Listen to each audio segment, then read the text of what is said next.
ये सारी सीक्वेंस है, ठीक है। इस हिसाब से चलेंगे तो आपको किसी दूसरे बंदे की हेल्प की ज़रूरत नहीं पड़ेगी।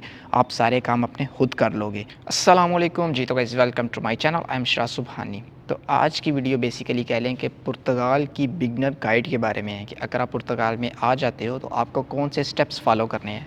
आज मैं आपको, जब आप पुर्तगाल में पहले दिन लैंड करोगे, उधर से लेके वापस अपने घर जाने तक जो प्रोसेस होगा वो सारा मैं आपके साथ शेयर करूँगा।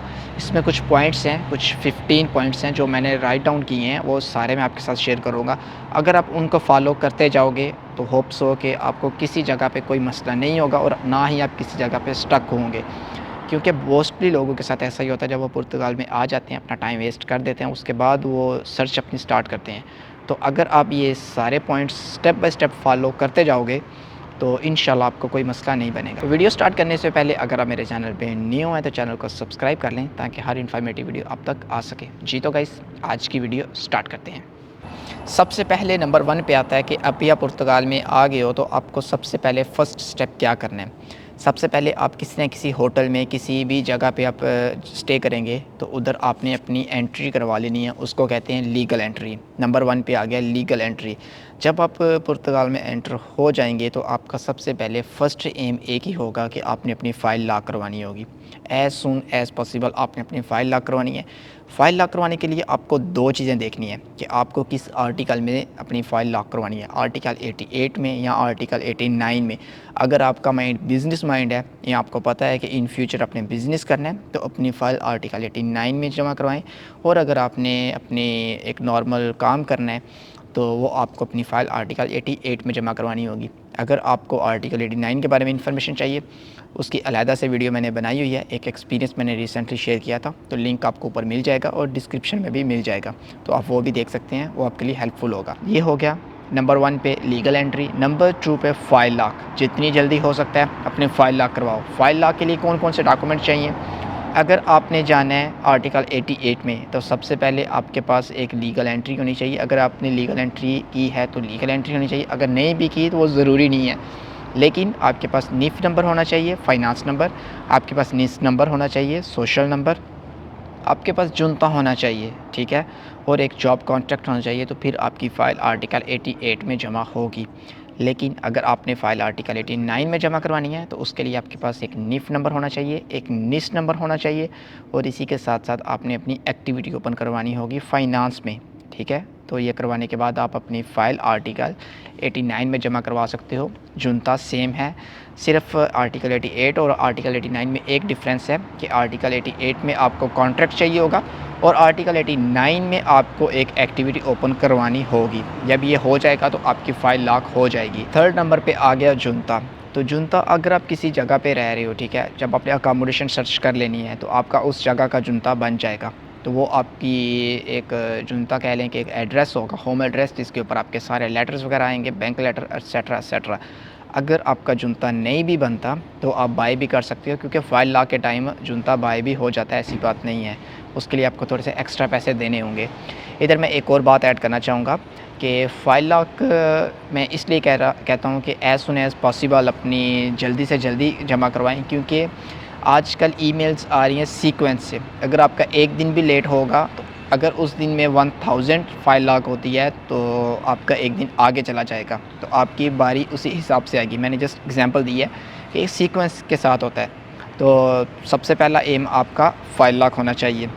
अब आपकी फ़ाइल लॉक भी हो गई है, आपकी लीगल एंट्री भी हो गया है। अगर आपके पास क्रिमिनल सर्टिफिकेट है तो अटैच कर लें, अगर नहीं है तो उसकी प्रॉब्लम नहीं है। जब आप डॉक्यूमेंट्स के लिए जाओगे, फिंगर्स के लिए जाओगे, तो आपको वो साथ लेके जाना होगा। चौथे नंबर पे बात आती है कि आपने, जब आपकी फ़ाइल लॉक हो जाएगी, आपके पास डॉक्यूमेंट्स आ जाएंगे, तो आपने एसएनएस नंबर अप्लाई करना होगा। एसएनएस नंबर कह लो कि एक मेडिकल नंबर है, तो वो आपको अप्लाई करना होगा। वो कैसे अप्लाई करना है उसके बारे में भी मैंने वीडियो बनाई हुई है, वीडियो डिस्क्रिप्शन में भी मिलेगी और ये ऊपर भी आपको शो हो रहा होगा, तो इधर से भी आप जाके चेक कर सकते हो कि उसका क्या तरीकाकार है, कौन से डॉक्यूमेंट्स चाहिए। तो सिंपल इधर ये बात करूँगा कि वो आपने मेडिकल नंबर अप्लाई करने, ताकि आपका हर जगह पे फ्री मेडिकल हो सके ओवरऑल पुर्तगाल में। ये हो गया नंबर 4 पे। नंबर 5 में आता है बैंक अकाउंट, ठीक है। जब आपके सारे डॉक्यूमेंट्स क्लियर हो जाएंगे तो आपने बैंक अकाउंट ओपन करवाना होगा। बैंक अकाउंट ओपन जो आजकल हो रहा है, कुछ तो विदाउट टीआरसी ओपन नहीं कर रहे, लेकिन 3 बैंक्स आपको बता रहा हूँ जो विदाउट टीआरसी ओपन कर रहे हैं, जो रिसेंटली मैंने देखा लोगों ने बैंक अकाउंट ओपन करवाए हैं। मैंने अपना बैंक अकाउंट नोवो में ओपन करवाया था। नोवो पे जाके आप ट्राई कर सकते हो। अगर आपका नोवो में अकाउंट ना ओपन हो तो आप सेंटेंडर में जा सकते हो, नाम से मैं मेंशन कर दूंगा। दूसरे नंबर पे आप बीपीए बैंक में जा सकते हो, तीसरे नंबर पे आप नोवो में जा सकते हो। तो ये 3 बैंक्स अभी स्टिल अपने अकाउंट्स ओपन कर रहे हैं। आप तीनों में जाएं, साथ अपने कॉन्ट्रैक्ट लेके जाएं और उनको बोले कि हम जॉब कर रहे हैं, हमें जॉब के लिए चाहिए।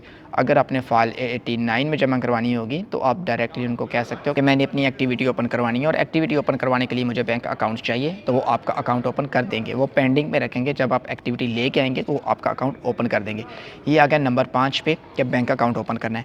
नंबर 6 पे आ जाता है कि आपने अब जॉब सर्च करनी है। आपके सारे डॉक्यूमेंट्स कंप्लीट हो गए हैं, आपने जॉब सर्च स्टार्ट कर देनी है। आप साथ साथ जॉब सर्च करते रहे, लेकिन नंबर 6 पे इसलिए कह रहा हूँ कि अब आपके ऑलमोस्ट डॉक्यूमेंट कंप्लीट्स हैं, ठीक है। अब आपको जॉब के लिए जाना चाहिए। अब अपनी सीवी बनानी है और हर जगह पे ड्रॉप करनी है और जॉब सर्च स्टार्ट करनी है।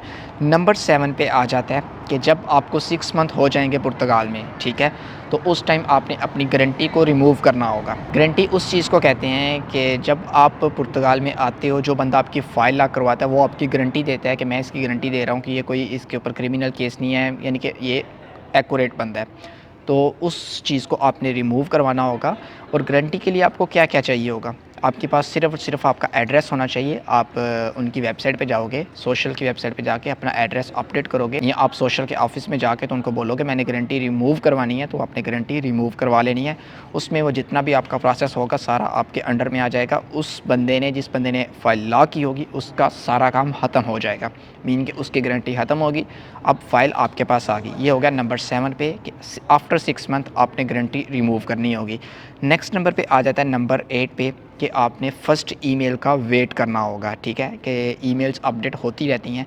तो अब ये सारा प्रोसेस हो गया, ईमेल्स आने का वेट। अब आपके सारे डॉक्यूमेंट्स कंप्लीट हैं। अब आपको आएगी फ़र्स्ट ईमेल, 1 साल के बाद आ जाए, 2 साल के बाद, जब भी आएगी आपको पहली मेल आएगी कि सेफ़ की तरफ से कि अब इसके बाद जो नेक्स्ट मेल आएगी उसमें आपने अपना वो सेफ़ चूज़ करना होगा फिंगर्स के लिए। नंबर 8 पे आपको आपने ईमेल का वेट करना होगा। और नंबर 9 पे जब आपको पहली ईमेल आ जाएगी, ठीक है, नंबर 8 ईमेल का वेट करना है, ईमेल आ गई है। नंबर 9 पे जब आपको ईमेल आ जाएगी उस टाइम आपने आपका जो भी कंट्री होगा, होम कंट्री, उधर का क्रिमिनल रिकॉर्ड बनवाना स्टार्ट कर देना है, क्योंकि विदिन 6 मंथ आपको मेल आ जाती है और आपके फिंगर्स भी हो जाते हैं। तो अगर आप उसी टाइम अपना क्रिमिनल रिकॉर्ड बनवाना स्टार्ट कर देंगे तो उसमें भी आपको टाइम लगता है, ठीक है। 1 मंथ भी लग सकता है, 2 मंथ भी लग सकते हैं, 15 दिन भी लग सकते हैं। तो अपनी कोशिश पहली मेल के बाद अपनी कोशिश स्टार्ट कर दें कि आपने अपना क्रिमिनल रिकॉर्ड बनवाना है, क्योंकि क्रिमिनल रिकॉर्ड मस्ट चाहिए होता है जब आप फिंगर्स के लिए जाते हो। तो ये हो गया नंबर 9 पे कि आपने क्रिमिनल रिकॉर्ड बनवाना स्टार्ट कर देना है। अब आ गया नंबर 10। अब आपने जाना है फिंगर्स के लिए। अब आपको सेकंड मेल आ गई है। अब आपने अपनी सेफ़ चूज़ करनी है कि आपने किस सेफ़ में जाना है। उसके ऊपर मैं अलहदा से वीडियो बना दूंगा कि कौन सी सेफ़ अच्छी है और कौन सी सेफ़ जल्दी आपको डॉक्यूमेंट्स दे देती है। उस पर मैं एक सेपरेट वीडियो बना दूंगा। लेकिन नंबर 10 पे आ गया, आपको सेकंड ईमेल आ गया और अब आपने सेफ़ चूज़ करनी है, ठीक है। जब आप सेफ़ चूज़ कर लोगे, अपनी सारी फ़ाइल आपके पास ऑलरेडी रेडी होगी, तो उस जब जो भी डेट आपको मिलेगी उस डेट को आपने सारी फ़ाइल अपने साथ लेके जानी है, including everything, legal entry, passport, नीफ नंबर, नीस नंबर और जितने भी डॉक्यूमेंट्स आपके पास होंगे, इंक्लूडिंग क्रिमिनल रिकॉर्ड मस्ट, ठीक है। ये सारे आपने साथ लेके जाने हैं। जब आपको सेकंड ईमेल आ जाएगी, ये हो गया नंबर 10 पे। नंबर 11 पे अब आपके पास आ गया आपका कार्ड, कंग्रेचुलेशंस, ठीक है। 11 नंबर पे आपके पास आपका कार्ड आ गया। अब आपने फौरी टिकट बुक करवा के घर की तैयारी नहीं करनी, उससे पहले भी कुछ स्टेप्स हैं वो लाजमी करने हैं, ठीक है। नंबर 11 पे आपने अपने, अगर तो आपके पास आपका ड्राइविंग लाइसेंस है तो उसको चेंज करवाने के लिए अप्लाई करना होगा आपको, ठीक है। घर जाने से पहले ये काम करना है क्योंकि उस पर टाइम लगता है। दूसरे नंबर पे नंबर 12 पे आपने एक्टिविटीज़ ओपन करवानी होंगी। टीवीडी की एक्टिविटी ओपन करवाओ, ऊबर की एक्टिविटी ओपन करवाओ, ग्लोवो की एक्टिविटी ओपन करवाओ, बोल्ट की एक्टिविटी ओपन करवाओ। ईच एंड एवरीथिंग, जितनी भी एक्टिविटीज़ होती हैं, जितनी भी डिलीवरी के काम हैं, जितने भी टैक्सीज़ के काम हैं, ठीक है, सारी एक्टिविटी आपने ओपन करवा के ही घर जाना है, ठीक है। वेट कर लो, जिधर 2 साल वेट किया 2 मंथ और वेट कर लो, सारे काम ख़त्म करने हैं। इसका फ़ायदा भी मैं आपको बताता हूँ कि क्या फ़ायदा होता है। एक्टिविटीज़ ओपन होगी नंबर 13 पे, ठीक है। उसके बाद आप अपनी टिकट बुक करवा सकते हो जब आपकी सारी कह लो कि आपके पास कार्ड भी आ गया, एक्टिविटीज़ ओपन हो गई हैं। अगर आपके पास वैलिड नेशनल लाइसेंस है, अप्लाई हो गया, चेंज के लिए दे दिया है, तो उसके बाद आप अपनी टिकट बुक करवा सकते हो नंबर 14 पे। अब नंबर 14 सबसे अच्छा पॉइंट है कि अब आपका घर जाने का टाइम है। अब आप प्लेन पकड़ो और घर जाओ और फैमिली के साथ एंजॉय करो। नंबर 15 लास्ट एंड फाइनल कि अपनी दुआओं में याद रखना। Best of luck and thank you so much आपने इधर तक वीडियो देखी और होप सो कि आपको वीडियो अच्छी लगी होगी। और जो ये मैंने 14 पॉइंट आपको बताए हैं तो ये आपके लिए हेल्पफुल होंगे। कोई बंदा भी ये इस तरह से सीक्वेंस नहीं बताता। कुछ लोगों ने मुझे रिकमेंड किया था कि हमें एक स्टार्ट से लेके एंड तक एक सीक्वेंस बता दें कि हमें क्या क्या करना होगा। ये सारी सीक्वेंस है, ठीक है। इस हिसाब से चलेंगे तो आपको किसी दूसरे बंदे की हेल्प की ज़रूरत नहीं पड़ेगी। आप सारे काम अपने खुद कर लोगे। नंबर 15 अगेन रिपीट, दुआओं में याद रखना। वीडियो अच्छी लगी हो तो लाइक और शेयर ज़रूर करना। और इसी के साथ साथ अगर आपका कोई और क्वेश्चन है आप कमेंट बॉक्स में भी कमेंट कर सकते हैं, इंस्टाग्राम पे भी मैसेज कर सकते हैं। एक और बात ऐड करना चाहूँगा, बहुत ज़्यादा लोगों को मैं रिप्लाई इस वजह से भी नहीं करता कि क्वेश्चंस रिपीट हो रहे होते हैं। जो वीडियो में बोला जाता है वही वीडियो के नीचे कमेंट होता है कि ये चीज़ क्या है, ठीक है।